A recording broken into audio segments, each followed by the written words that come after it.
Problem ये है कि वो लड़की है और क्या प्रॉब्लम है। प्रॉब्लम ये है कि मैं चाहता हूँ मेरी लाइफ में कोई प्रॉब्लम ना हो, लेकिन अगर मेरी लाइफ में कोई प्रॉब्लम ना हो तो उसकी लाइफ की सबसे बड़ी प्रॉब्लम है।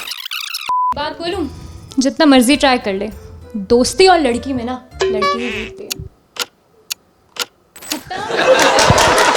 आपने कहा परफेक्ट वुमेन सिर्फ एक मिथ है, तो क्या आपकी लाइफ में कभी कोई परफेक्ट वुमेन आएगी या फिर आ चुकी है? आया, बस हमें इतना पता था इन लोगों को हिंदुस्तान से बहुत मोहब्बत है, तो हम बोलने लगे हिंदुस्तान हिंदुस्तान। जो आया है वो he was clocking his gun, रुका, स्माइल किया और गाना गाना शुरू किया उसने, मेरे सपनों की रानी कब आएगी। लेकिन जब मैं एक बार एक वाइवा देने आया था, बहुत लेट हो गया था, तो उन्होंने वाइवा में पूछा कि मेरा नाम बताओ, मैं तुम्हें पास कर दूंगी, और मैं फेल हो गया। ट्रेलर लॉन्च में भीड़ उठती है, लेकिन ऑनेस्टली आधे लोग तो भाड़े के होते हैं। तो वो बड़ा अलग सा वो प्रोसेस था, क्योंकि बालों का तो मैं बहुत दीवाना हूँ बोलने वाला था। मैंने कहा बाल काटो and silences will speak louder than words in this.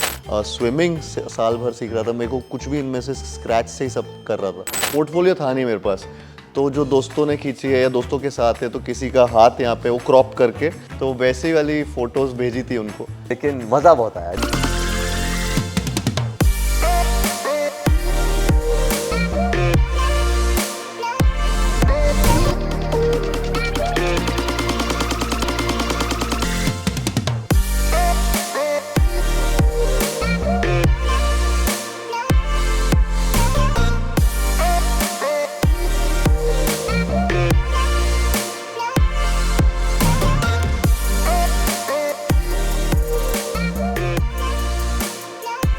So guys, please welcome Kartik Aaryan and Kabir Khan और से चंदू चैंपियन। मतलब मेरे दिमाग में तो पहला सवाल यही आता है कि ग्वालियर में ट्रेलर लॉन्च किया हमने, मतलब I was also part of that grand event. बड़ी गर्मी वहाँ पे भी थी, बड़ी गर्मी यहाँ पे भी है, तो कार्तिक लंगोट मिस कर रहे हैं आप? काफी बहुत मिस कर रहा हूँ। नहीं, यहाँ आके और ज्यादा मिस कर रहा हूँ। दिल्ली की गर्मी में मिस कर रहा हूँ लंगोट।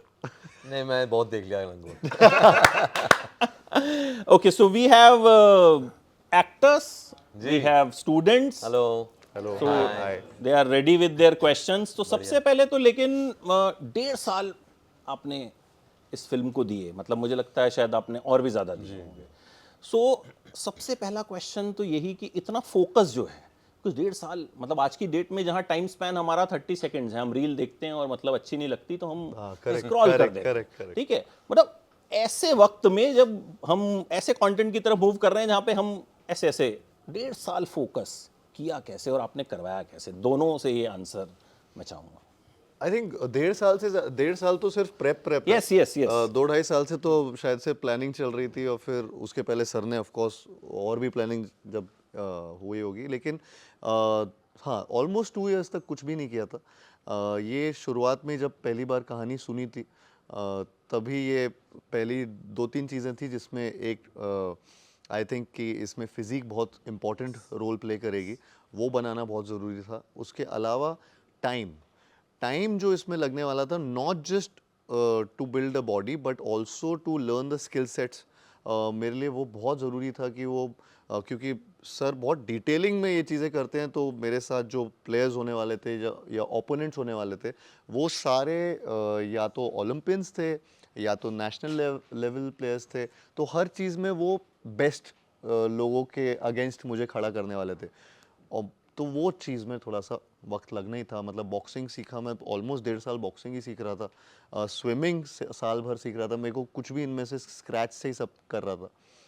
तो I think there was no other option but to do this, कि हाँ, इसको इतना टाइम डेडिकेट करना पड़ेगा। ऑल्सो ये पहली बार ऐसा हो रहा था कि मैं शूट से पहले जो प्रेप का टाइम है, उस टाइम भी मैं कुछ और नहीं कर पा रहा हूँ। वो बहुत ज़रूरी एक चीज़ हो गई थी कि जब मैं प्रेप कर रहा था तो मैं दिन में जिम जाता था सुबह सुबह उठ के, फिर उसके बाद जो भी डाइट का खाना खा के फिर थोड़ी देर अपना जो भी लाइफ में हो रहा था, लेकिन दोपहर में शाम को बॉक्सिंग, और फिर रात को स्विमिंग, और फिर बाद में अपना सूप पी के वापस सो जाता था। तो ये मेरा बस ऐसे ही चलता रहता था पूरा round the year, for year and half ये साइकिल चलता रहा। एंड तो मेरे पास और कोई टाइम भी नहीं था किसी और चीज़ को करने के लिए। उसके अलावा सर डायलेक्ट की चीज़ें कराते थे, वर्कशॉप्स कराते थे, जो क्योंकि अगेन ये मेरे लिए बहुत नया था। सो आई थिंक ये टाइम इन सब चीज़ों में बहुत यूटिलाइज हुआ। एंड तो बट आई हैव नो, मतलब ऐसा कुछ उसकी वजह से मुझे बहुत ज़्यादा रिवॉर्ड ही मिल रहा है। हाँ नहीं, वो And, ऑब्वियसली वो तो आपने कल एक रील भी डाली थी जिसमें यू आर शर्टलेस, तो वैसा तो खैर हम सब चाहते हैं, बट उतना डेडिकेशन, मतलब मैं तो वही देख रहा हूँ वहाँ पे और यहाँ पे, मतलब बहुत फर्क है सर। तो सर 1.5 साल, मतलब 2-2.5 साल फोकस ये तो कर रहे थे, बट आपको और भी चीजें, पोस्ट प्रोडक्शन, प्री हाँ, प्रोडक्शन, लेकिन क्या है कि जो 1.5 साल 2 साल 3 साल इसलिए ऐसे गुजर जाते हैं क्योंकि आप इतनी पैशनेटली इन्वॉल्व होते हैं। इसलिए जब हम कहानी चुनते हैं वो बहुत इंपॉर्टेंट है कि ऐसी कहानी चुनें क्योंकि आपको मालूम है कि ये जर्नी आपकी सालों चलने वाली है। तो ये नहीं कि कुछ कहानी लगी अभी अच्छी लग रही, 10 दिन के बाद आप खुद ही सोच रहे यार ये तो बोरिंग हो गई है। तो ये मुरलीकांत पेटकर की कहानी ऐसी थी, चाहे इसमें 2 साल लगे या 6 साल लगे, ये कहानी एज अ फिल्म मेकर अंदर से एक आवाज़ थी, यार ये कहानी नहीं बनाई तो फिर क्या फ़ायदा इस प्लेटफॉर्म का। क्योंकि ट्रूली, मतलब apart from you know obviously publicity कर रहे हैं हम, फिल्म की मार्केटिंग कर रहे हैं, लेकिन ये कहानी every Indian needs to know this story. Because ऐसी कहानी अगर हमने नहीं देखी और ऐसे इंसान को अगर हम सही में भूल गए तो आई थिंक इट्स क्रिमिनल। बाकी क्वेश्चंस शुरू करते हैं गाइस। तो ये ध्यान रखना कि सबसे अच्छा क्वेश्चन जिसका होगा उसके चांसेस होंगे कि सर उसको कहीं पे छोटा मोटा दे दें कुछ, मतलब एक चांसेस होंगे, बाकी आप अपने रिस्क पे क्वेश्चन पूछिएगा, ठीक है, हम एडिट भी कर देंगे। तो पहला question. Hello, sir. I'm Mrs. Amita Mohan from Bhavaras Actor Studio. I'm learning acting and I've done few projects also. I have a question for you, sir. मेरे सपनों की रानी, ये वाला गाना सुन के आपको कुछ ओल्ड मेमोरीज याद आती हैं अपने चॉपर से? इस गाने ने मुझे मेरी ज़िंदगी बचाई थी। बचाई थी। तो लोग मुझसे पूछते हैं कि आप क्यों बड़े पर्दे की तरफ आए डॉक्यूमेंट्री छोड़ के, क्योंकि बॉलीवुड ने मेरी ज़िंदगी बचाई थी। ये अफ़गानिस्तान का किस्सा है। मैं और मेरे दोस्त जो हैं, जो अभी भी मेरे प्रोड्यूसर हैं, राजन कपूर, हम दोनों डॉक्यूमेंट्री बना रहे थे अफ़गानिस्तान में, और हम बहुत कोशिश करने के बाद एक रशियन हेलीकॉप्टर के पायलट को हमने ब्राइब करके हम गए थे ताजिकिस्तान से, और उसने काबुल के बाहर हेलीकॉप्टर नीचे करा पहाड़ों में और बोला यहाँ से कूद जाओ। तो लिटरली 20 फुट से नीचे कूदे हम और हेलीकॉप्टर निकल गई। हमें पता नहीं हम कहाँ हैं, हर तरफ पहाड़ और बर्फ़, और एक इंसान हमारी तरफ आ रहा था। हमने सोचा हो गई कहानी ख़त्म। उसके हाथ में बंदूक थी, कलाशनिकोव। हमने सोचा था कि ये मार देगा, किसी को पता भी नहीं चले, किसी को पता ही नहीं था हम उस हेलीकॉप्टर में आ गए हैं अफ़गानिस्तान। और वो आया, बस हमें इतना पता था इन लोगों को हिंदुस्तान से बहुत मोहब्बत है, तो हम बोलने लगे हिंदुस्तान हिंदुस्तान, जो आया है वो he was clocking his gun, और सडनली उसने जब सुना हिंदुस्तान, वो रुका, स्माइल किया और गाना गाना शुरू किया उसने, मेरे सपनों की रानी कब आएगी तू। ये असर है हमारी फिल्मों का। Thank you sir, thank you very much. Please go ahead. Hi sir, my name is Raviraj Roshan. I'm also from Bhavaras Acting Studio. So I have a question for you. So when you were in Mumbai, so how were you handling both like college life also and auditions as well? Because me being a working professional, I'm also handling both because I've worked into like many like you know like the projects. So how were you handling both the? पहले तो ऐसा कुछ handle करने की ज़रूरत नहीं थी, काम ही नहीं था। तो जितना था वो अपना कॉलेज का ही काम संभाल रहा था, पढ़ाई लिखाई। बट मैं उस टाइम ना, जब मेरा सिलेक्शन हुआ था प्यार का पंचनामा 1 में, तो उस टाइम मैं फेसबुक पे और गूगल पे या जो भी उस टाइम ऐप्स थे, ऑर्कुट था उस टाइम, तो एक्चुअली मैं फेसबुक मेनली यूज़ करता था क्योंकि उसमें बहुत कास्टिंग ग्रुप्स ने, ऐसे कास्टिंग एजेंट्स थे, उन्होंने ग्रुप्स बना रखे थे जिसमें वो एड्रेस लिख देते थे और उसके बारे में लिख देते थे कि वी आर ऑडिशनिंग फॉर फलाना फलाना चीज़ और आप यहाँ पे ऑडिशन दे सकते हो एंड स्टफ लाइक दैट। तो वो मैं ढूंढता रहता था फेसबुक पे हमेशा। एंड क्योंकि किसी को जानता नहीं था तो मेरे पास सिर्फ ये इंटरनेट था जिसके थ्रू मुझे कुछ कुछ इन्फॉर्मेशन मिल सकती थी। एंड नवी मुंबई आते ही मैंने सीधा बस ये काम मैं संभालता था कि ऑडिशन का पता लग जाए। और कई बार ऐसा होता था, फिल्मों के तो ऑडिशन का होता ही नहीं था पता, वो तो ऐसा था कि मिरेकल हो जाए कभी तो मिल जाता था, लेकिन हमेशा या तो एड्स या तो छोटी छोटी कुछ चीज़ें होती थी। तो उसमें बहुत 1-1.5 साल बाद मेरे को फाइनली ये फिल्म का ऑडिशन का पता लगा था फेसबुक में, जिसमें लिखा था कि we are looking for this 6 people, basically उसमें 6 लोगों की कास्टिंग हो रही थी, 3 गर्ल्स 3 बॉयज़ एंड तो सबका डिस्क्रिप्शन भी था। तो मैंने बस उसमें ऐसी मस्ती में मैंने लिख दिया था, I am the guy you are looking for. और मैंने कुछ फ़ोटोज़ जो अटैच की थी वो वाली फ़ोटोज़ थी, पोर्टफोलियो था नहीं मेरे पास, तो जो दोस्तों ने खींची है या दोस्तों के साथ है, तो किसी का हाथ यहाँ पे वो क्रॉप करके, तो किसी ने हाथ रखा था कंधे पे, तो वो हाथ है लेकिन फ़ोटो मेरी है, तो वैसी वाली फ़ोटोज़ भेजी थी उनको। तो आई डोंट नो उनको दे गॉट अम्यूज्ड या क्या था, उन्होंने मुझे ऑडिशन के लिए बुला लिया और एंड देन फिर वो 6 महीने तक कहानी चलती रही। तब मेरा बस थोड़ा सा ये होता था कि मुझे पता नहीं था कि ऑडिशन क्रैक होगा या मेरी पढ़ाई छूटेगी, बट मैं करता रहा वो चीज़। मैं मतलब मैं एडवाइस नहीं करूँगा कि ऐसे पढ़ाई छोड़ के आप ये करते रहो, लेकिन मेरा एक्चुअली में ड्रीम वही था। मैं आया भी यहाँ पे इसीलिए था नवी मुंबई में, ताकि मैं मुंबई में रहूँ, उसके पास रहूँ जहाँ पे बहुत कुछ यहाँ पे हिंदी फिल्म या फिल्म इंडस्ट्री जहाँ पे है। तो वो जैसे तैसे मैनेज किया, बट मैंने बहुत गलत तरीके से मैनेज किया था। मेरा एग्जाम्पल इतना सही नहीं है कि वो आप फॉलो करो, क्योंकि हर किसी का तरीका, मतलब वो जो मुझ पे अप्लाई हुआ वो शायद आप पे अप्लाई ना हो, लेकिन मेरा ये ज़रूर था कि मैं सेल्फ बिलीफ हमेशा रखा कि कुछ ना कुछ करके हो जाएगा, मतलब। और वो सेल्फ डाउट, रिजेक्शन से डाउट कभी भी अपने ऊपर नहीं किया। मैं हमेशा सोचता था इनका लॉस है, ये सैड होता था, बट सामने वाले को सोचता था इसको नहीं समझ आया। तो ये था, और बस हाँ ये, लेकिन वो थोड़ा थोड़ा मैनेज करता रहा। पढ़ाई मेरे वहाँ पे कॉलेज में एक चीज़ अच्छी थी कि वो अटेंडेंस का वहाँ पे रूल नहीं था, तो मैं वहाँ बच जाता था।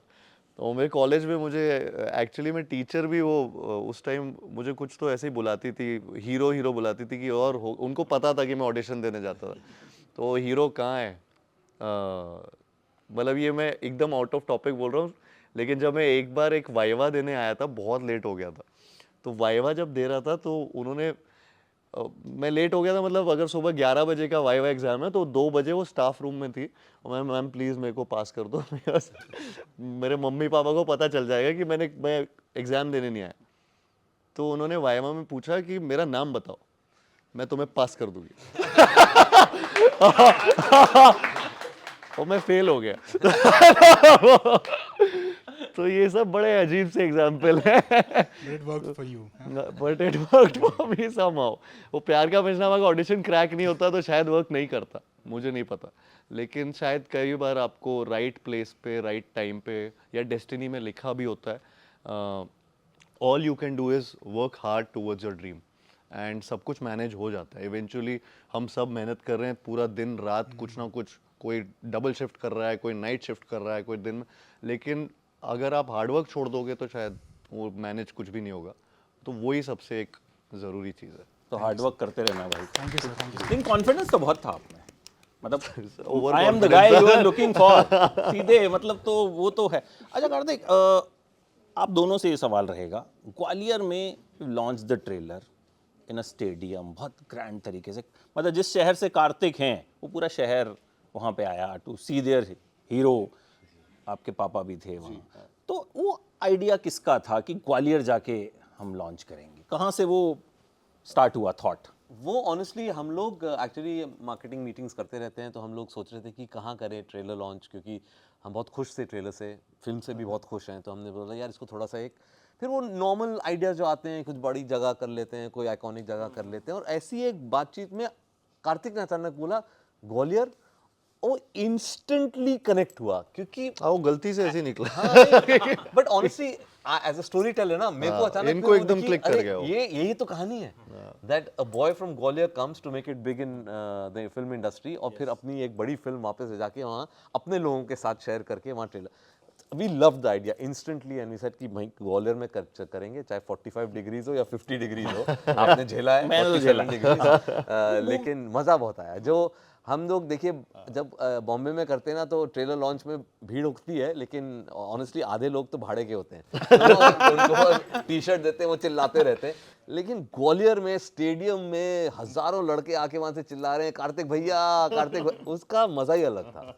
कार्तिक, वो मूवमेंट कैसा था जब स्टेज पे थे? But I have seen that कि मतलब जब खत्म हुआ वो, तो लोग एकदम, भीड़ जो है वो आपकी तरफ आ गई, बट कहीं ना कहीं एक एक उस वक्त सिक्योरिटी थ्रेट भी लगता है कि यार मतलब इतने सारे लोग जो हैं वो एक साथ आ रहे हैं। तो व्हाट वाज दैट मोमेंट, मतलब कैसा हुआ कि हाँ नाउ, क्योंकि आप अपने शहर के बीच में, अपने लोगों के बीच में। ऐसे बहुत मोमेंट्स हुए हैं मेरे लाइफ में, लेकिन ये बहुत स्पेशल था क्योंकि ये मेरे शहर में हो रहा था। और वहाँ पे स्टेज पे भी मैंने यही बात बोली थी कि मैंने ड्रीम किया था यहाँ पे एक्टर बनने का सपना मैंने इस शहर में सोचा था। तो वहीं पे जब ये अपने लोगों के बीच में ये चीज़ हो रही थी, तो आई थिंक लाइफ वो फुल सर्कल की तरह मेरे अंदर रिवॉल्व कर रही थी और मेरे दिमाग में यही चल रहा था। बहुत सारे इमोशंस आ रहे थे बिकॉज आई नेवर इमेजिन्ड कि ये दिन ऐसा दिन आएगा। तो वो मेरे लिए मतलब बहुत एक स्पेशल मेमोरी आज भी बन के रह गया है। एंड स्पेशली टू सी पापा को देखना वहाँ पे कि he was so happy. And वो जनरली इतना एक्सप्रेस नहीं करते हैं चीज़ें, बट उस दिन वो बहुत ज़्यादा इमोशनल थे बिकॉज उनके अपने लोग वहाँ पे थे, फैमिलीज थी, फ्रेंड्स थे, और ही कुड सी कि उनके शहर में उनके बेटे की फिल्म का लॉन्च हो रहा है ट्रेलर, तो which was very emotional for the entire family also. And I enjoyed. मतलब वहाँ पे एक पॉइंट था जहाँ पे मुझे एकदम मना कर दिया था कि वहाँ पे मत जाना, वहाँ पे बहुत भीड़ है, वहाँ अंदर गए तो बाहर ही नहीं आ पाओगे ये सब। लेकिन मैं एक्चुअली जेन्युइनली मैं तो चला गया वहाँ क्योंकि मुझे बहुत एक्चुअली लग रहा था कि मैं इन लोगों, हाँ नहीं, और उनको मिलने का मन भी बहुत कर रहा था क्योंकि बहुत कम ऐसे मौके भी आते हैं एंड उनके लिए भी और मेरे लिए भी वो उतना ही स्पेशल मोमेंट था।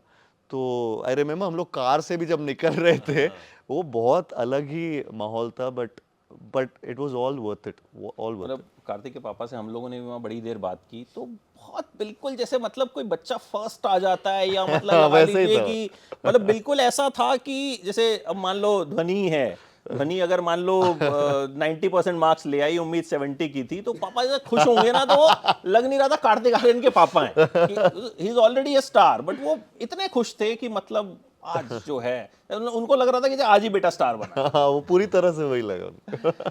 नेक्स्ट। Hello sir.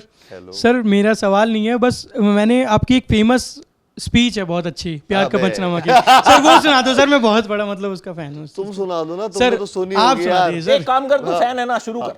नहीं नहीं सर आप सुना। शुरू तो कर यार। सर मुझे ठीक से याद नहीं है बट मेरा गला बैठ गया, पता है वो स्पीच बोल सर बोल के। आधी सुना दीजिए बस। आधी में तो गला बैठा। दो लाइन सुना दीजिए। बस दो प्रॉब्लम ये है कि वो लड़की है, और क्या प्रॉब्लम है? प्रॉब्लम ये है कि मैं चाहता हूँ मेरी लाइफ में कोई प्रॉब्लम ना हो, लेकिन अगर मेरी लाइफ में कोई प्रॉब्लम ना हो तो उसकी लाइफ की सबसे बड़ी प्रॉब्लम है। And bullshit she is worried यार, उसे तो सेलिब्रेट करना चाहिए because isn't this exactly what she wants. Seriously यार, आजकल तो जब वो मुंह खोलती है मन करता है मुंह में कुछ ठूस दूं। ट्रस्ट मी, 6 महीने में I have had it all, सब देख लिया मैंने। अबे कौन सा प्यार, कैसी रिलेशनशिप, काय की खुशियां। रिलेशनशिप का मतलब होता है an end to your own happiness. A happy woman is a myth. Last वाला, लास्ट लाइन तो गजब है, happy woman is a myth. Sir agree करेंगे नहीं करेंगे? ये तो घर पे हैप्पी फिल्म मेकर आफ्टर ये बता दीजिए, इट्स अ मिथ और is a reality? Filmmaker is always happy because आप जो करना चाहते हैं, जिस काम के लिए आप में इतना जज्बा और पैशन है, आप कर रहे हैं, उसके लिए आपको लोग पैसे भी दे रहे हैं, तो इससे बेहतर से क्या हो सबसे सकता है? Important. Next, Siddharth. Hi Kabir sir, hi Karthik. So I am the founder of Bhavras Actor Studio and I am from Whistling Woods International. So very less people know that you have also worked with Subhash Ghai sir in Kanchi. So उन्होंने उस time में बहुत तारीफ़ें आपकी की थी when I was there. So Karthik, my question is very simple, but कि आपने बताया था कि प्यार का पंचनामा 1 के बाद जब आपने 2 भी की, तब भी आप ऑडिशन लाइन्स में खड़े होते थे और लोग आपको तब भी नहीं जानते थे. And now touchwood you doing so good for your self and we all are proud of you. तो पर आपने एक चीज़ और बोली थी कि अभी भी कोई फ़ैन अगर मेरे साथ फ़ोटो खिंचाता ना, तो मुझे अभी भी डर लगता है कि एक सक्सेस कितना लंबा चलेगा. तो ये अभी भी है डर, या अब टचवुड एवरीथिंग इज़ फाइन? नहीं, आई थिंक एक वो जहाँ से मैं जैसे आता हूँ ना, मेरे फैमिली में भी और मेरे अंदर भी खुद वो एक डर ना, पता नहीं, वो फियरलेसनेस एक अलग होती है अपने करियर में, बट एक इस चीज़ का टेम्पररी होना, वो उसकी रियलिटी आई थिंक हमें होती है. तो वो शायद से मम्मी पापा ने बचपन से ये किसी भी लाइन में भी ये सिखाया, लेकिन इस लाइन में स्पेशली जब मैं आया और जब मैंने उनको बताया, तो पहली चीज़ उनका यही डर था कि ये हर चीज़ इधर पे टेम्पररी है.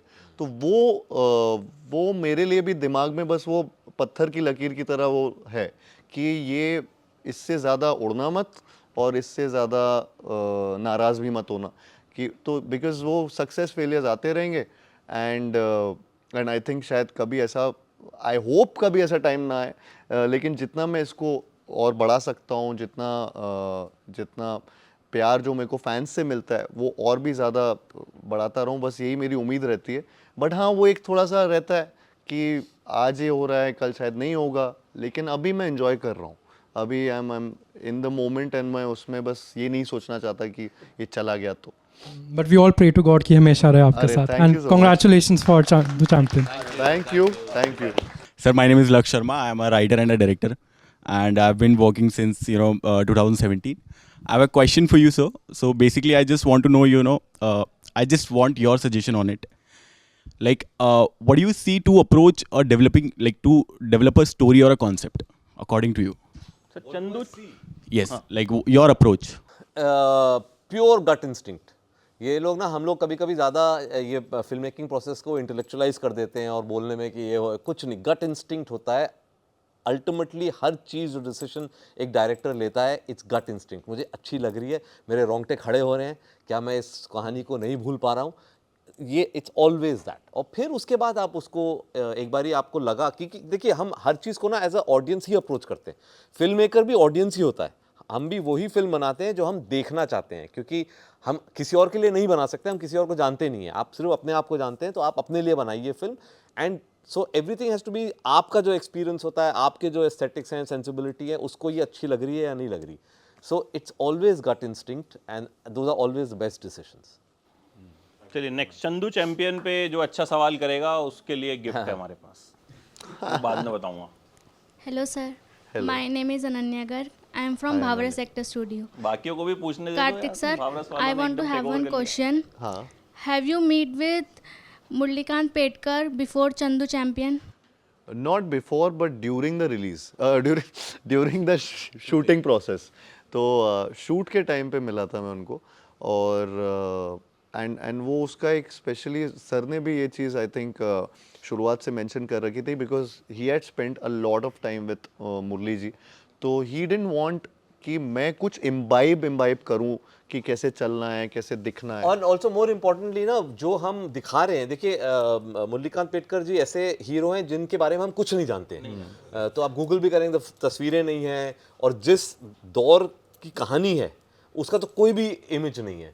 तो आप मिलेंगे एक इंसान से जो अब 80 साल के हो चुके हैं, ठीक है, तो एक अलग इमेज है। तो वो आप ज़्यादा कोशिश करोगे, अच्छा ये दिखते कैसे हैं, इनकी दाढ़ी है या मूछी है या बाल कैसे हैं। तो मैंने इसलिए कार्तिक को बोला था, आप उनके साथ मत मिलो, मैं बैठ के, क्योंकि मैंने तो बहुत टाइम उनके साथ बिताया, तो पूरी एक जो दिमाग में एक छवि बन गई थी उनकी, और वो मैंने बोला मैं आपको ट्रांसलेट करके बताऊंगा, you have to follow my vision of Murlikant Petkar, क्योंकि कोई एस्टैब्लिश्ड विजन है ही नहीं उनकी, हम जानते ही नहीं है। इस फिल्म के बाद उनकी एक छवि बनेगी, एक इमेज बनेगी आप लोगों के दिमाग में।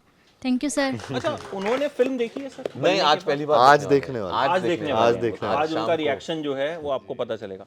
अच्छा कार्तिक, नॉर्मली जब इसमें कहीं कहीं आपकी बियर्ड भी है, ग्रे हेयर्स भी हैं, तो जब तक वो लुक कन्विंसिंग नहीं होता, मतलब आजकल तो एक सेकंड में हम कह देते हैं अरे नकली लग रहा है, बट यहाँ आप हर एक फ्रेम में यू लुकिंग कन्विंसिंग। मैंने उनको शायद उस दिन भी बोला था, मैंने कहा सर वो बूढ़ा कार्तिक आर्यन जो है वो भी जो है वो मतलब सेक्सी लग रहा है। तो वो जो सरप्राइज पैकेज है पिक्चर में। तो वो सब जो है, उस प्रोसेस के बारे में बताइए कि हाउ आई थिंक वो प्रोसेस अगेन, मैं कबीर सर के बारे में ये पहले भी बोल चुका हूँ कि इनका बहुत डिटेल्ड प्रोसेस रहा है, इनकी वजह से ये सारी चीज़ें थोड़ी सीमलेस लगती हैं, और बहुत आसानी से बहुत अजीब भी दिख सकता है ये सब।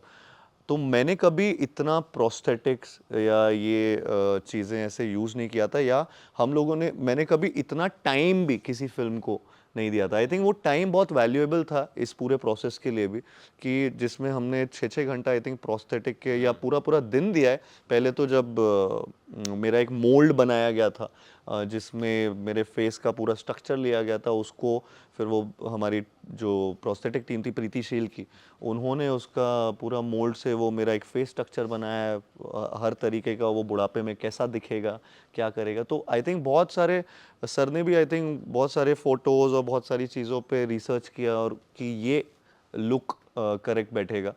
एंड या सो आई वाज आल्सो अमेज्ड कि ये ऐसा हो सकता है। और मैं भी अपने आप को सोचने लगा था अच्छा मैं बुढ़ापे में ऐसा दिखने वाला हूँ ये वाली भी चीज़ें आई थी, लेकिन ये वन ऑफ द लुक्स है out of several looks from the film. हाँ, इट्स अ जर्नी। तो वो बचपन से लेकर इस उम्र तक वो पूरी जो जर्नी है उसमें अलग अलग लुक, अलग अलग टाइम पे आप मुरलीकांत जी को देखते हैं, and which was really new for me, and I was really happy कि I was in safe hands with Kabir sir and his entire team, जो इस चीज़ को बहुत एस्थेटिक्स के मामले में करेक्ट तरीके से देख रही थी, और वो शैबी होने के बहुत चांसेस थे जो नहीं हुआ टचवुड।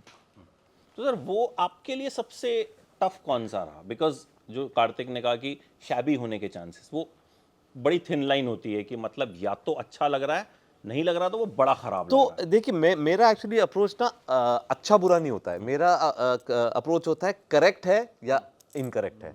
तो I always believe actor should not look good, he should look correct for the role.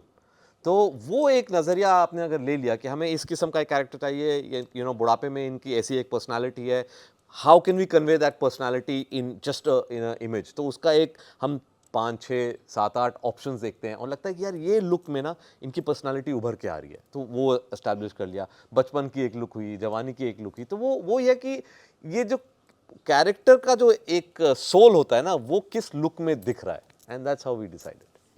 तो ये बड़ी अच्छी टिप्स भी एक्टर्स के लिए है कि एक्टर शुड लुक करेक्ट। अरे मेरे पहले काफी लंबे बाल थे जब हम शूट कर रहे थे, बीच में अचानक से इन्होंने बोला कि बाल ही काटने अब तो वो बड़ा अलग सा वो प्रोसेस था, क्योंकि बालों का तो मैं बहुत मतलब दीवाना हूँ बोलने वाला था मैं लेकिन बाल और मोनोलॉग फेमस फॉर दैट। मैंने कहा बाल काटो and silences will speak louder than words in this. क्या बात है। तो हाँ, वैसा मतलब यहाँ तो लोगों के बाल नहीं है, परेशान है, और आपने कटवा दिए उनके अच्छे बने। जेन्युइनली।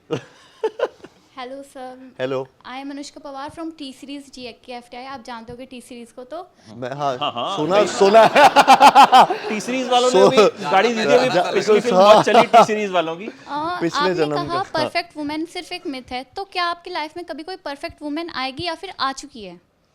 क्योंकि बॉलीवुड में शादियों का माहौल है इस वक्त। डाल दो बच जाओगे। मुझे चंदू चैंपियन के चलते ना कोई वक्त ही नहीं मिल पाया कि ऐसी अपनी पर्सनल लाइफ में ध्यान देने का। मैं अपनी पर्सनैलिटी पे ध्यान दे रहा था पूरी तरह से। तो ये 2 साल तो मैं बिल्कुल ही मतलब 100% तब से सिंगल ही हूँ। अब कब मिंगल हो गया आप? कब मैं अभी वो तो अभी पहले ये पिक्चर रिलीज हो जाए, फिर उस अभी सोचने का टाइम नहीं, फिर नहीं, मैं सोचने का टाइम मिले थोड़ा जी। अगला कोई चंदू चैंपियन भी पूछ लो यार तुम सब, मतलब मैं तो फिर भी चंदू चैंपियन लेकर आ गया। Harsh want to ask something. Hello sir, Harsh, I am from health life. मेरा सवाल सर ये है कि बॉडी के ट्रांसफॉर्मेशन के लिए, for achieving that particular body of an athlete, आपको क्या क्या चैलेंजेस फेस करने पड़े? आई बिलीव आपको शुगर कट डाउन करना पड़ा, एंड काफ़ी शुगरी क्रेविंग्स जो होते हैं नॉर्मली लोगों को, कैसे, I mean how did you manage sir? बहुत सारी, सिर्फ शुगर नहीं, I think carbs, burgers, pizzas, ice creams, chocolate, मैं हर चीज़ खाता था इससे पहले। मैंने एक फिल्म की थी फ्रेडी इससे जस्ट पहले, और हाँ डेंटिस्ट बना था उसमें, और उसमें मैंने बहुत वेट गेन किया था। तो तब मेरे खाने की थोड़ी हैबिट्स ख़राब भी हो गई थी, क्योंकि उसमें तो जेन्युइनली खाना ही था। तो वो मेरी आदत इतनी बिगड़ी कि मैं उसको सुधार नहीं पा रहा था। एंड देन जब चंदू चैंपियन फिल्म आई तो आई थिंक मैं उस टाइम 39-40% के अराउंड फैट परसेंटेज पे था। तो वो पहला सवाल था कि ये कैसे इसको हम 12-13 या 14 वो वाले परसेंटेज तक लेकर जाएं इस फैट को, बिकॉज वो एथलेटिक फ्रेम चाहिए था, एथलेटिक बॉडी चाहिए थी। एंड तो उसके लिए मुझे पूरा वो 1-1.5 साल पूरा लगा, जिसमें खाना पूरी तरह से कट हो गया था। जो मैं नेचुरली जो खाता रहता था, आई थिंक उस रोटी, चावल, ऑयली फूड या कुछ भी अगर है तो वो हर चीज़ हटा दी गई। शुगर पूरी तरह से हटा दिया। शुरू में तो विड्रॉल सिम्टम होते थे मेरे को कि कुछ क्रेविंग होती थी मुझे कि मैं खा लूँ ये वो। तो 1-आध महीना लगा मुझे उस स्पेस में आने के लिए कि हाँ धीरे धीरे and next to then finally कि पूरी तरह से cut. And then eventually I think once the result एक वो होने लगा, अपेयर होने लगा सामने, तो थोड़ा और मोटिवेट होता रहा मैं. And with boxing, swimming, wrestling या इतनी सारी फंक्शनल ट्रेनिंग, आई थिंक इनके चलते ये सारा फूड का भी जो डाइट हुआ, इसकी वजह से आई थिंक वो बॉडी स्ट्रक्चर उस फॉर्म में आने लगा. एंड फाइनली हम लोग मतलब 12-13 नहीं, फाइनल जो हमारा परसेंटेज गया था वो 7% पे गया था फैट का. And which I mean I was really happy. In fact मैं ये फ़ोटो सर ने एक रेफरेंस रखा होता, तो ये वॉलपेपर रखा था, फाइट क्लब का था, ये ब्रैड पिट का. देन जब मैं उस परसेंटेज पे आया था, तो मैं सर को, मुझे याद है, मैं फोटो भेजी थी, व्हाट्सएप पे फोटो भेजी थी, स्प्लिट स्क्रीन. सर हो गया. सो हाँ, लेकिन इट फेल्ट रियली, मतलब वो मीठे से भी मीठा लगा. बहुत एक्सट्रीम्स हैं. 39% इज ओबेसिटी और 7% से नीचे चले जाएं तो हॉस्पिटलाइज भी हो सकते हैं आप. तो इतने मतलब journey was unbelievable. Risks of being a perfect actor, ये भी इंक्लूड है इसमें. And very importantly with no use of steroids. Yeah that's why it took so long also. Yeah it took time because हर चीज़ naturally करनी थी, और also because एक तो उसके बहुत हार्मफुल साइड इफ़ेक्ट्स होते हैं, और बहुत हम लोग एडमेंट थे कि ये चीज़ बिल्कुल नहीं करनी है. दूसरी बात ये है कि वो एथलेटिक एक नेचर, एक बॉडी, वो दिखना कि, और जब भी कोई वो फिल्म भी देखे, तो वो आप जब देखो भी तो आपको समझेगा यार ये मैं भी अचीव कर सकता हूँ अगर मैं इसको सही टाइम दूँ, डाइट करूँ और प्रॉपर एक्सरसाइज करूँ.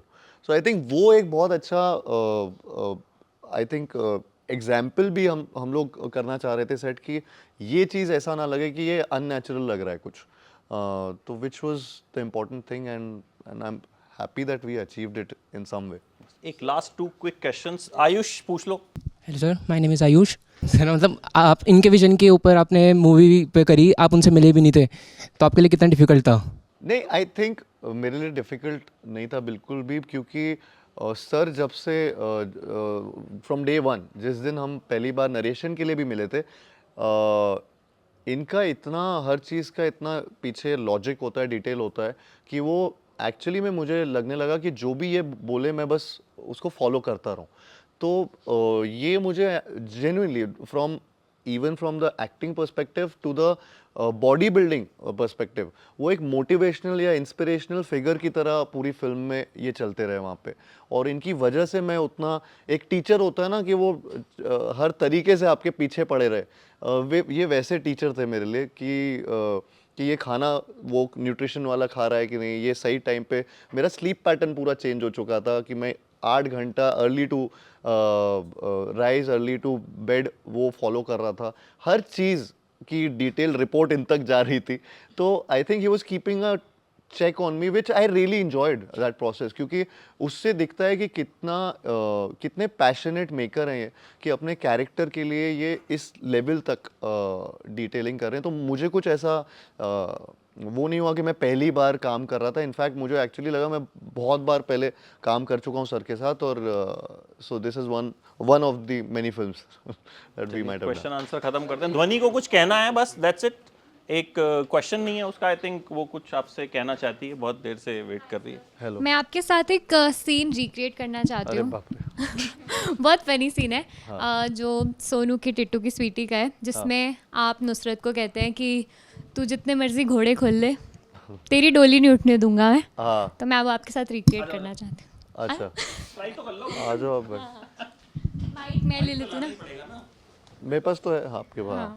लेकिन मेरा डायलॉग वही था, मेरा बहुत लंबा डायलॉग नहीं, था. आपका डायलॉग था कि तू मर्जी जितनी भी मर्जी कर ले, चाहे मेरी अर्थी उठे, मैं तेरी डोली नहीं उठने दूंगा. बस इतना बोल दूं. हाँ, आप फिर ले लोगे ना टेक ओवर. हाँ, सर एक्शन बोल दीजिए सर आप. अच्छा ठीक है, कैमरा रोल कर रहे हैं ना. हाँ हाँ, रोलिंग. And action. स्वीटी तू जितने भी घोड़े खोल ले, आज तेरी डोली नहीं उठने वाली. एक बात बोलूं, जितना मर्जी ट्राई कर ले, दोस्ती और लड़की में ना लड़की ही जीतती है.